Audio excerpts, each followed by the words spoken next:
Now, basically, thank you very much, and I welcome you.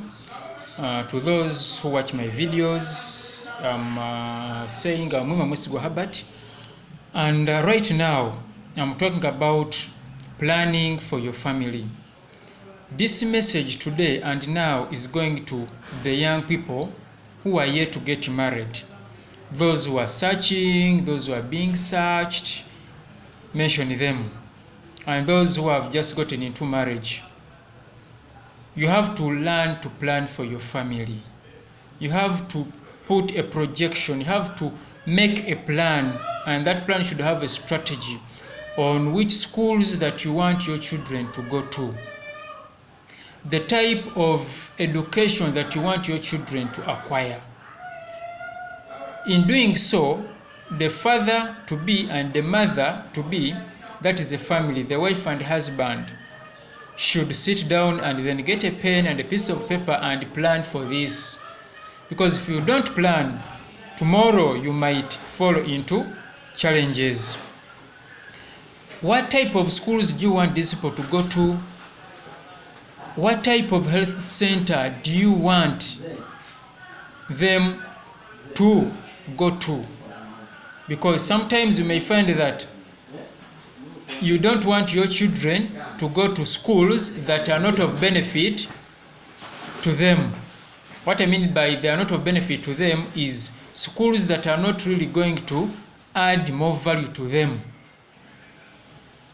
Some people prefer international schools. Others prefer our own schools here, the indigenous schools.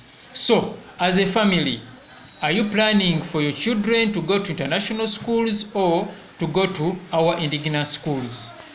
All of that should be backed up with reasons, because you are two, you and your wife.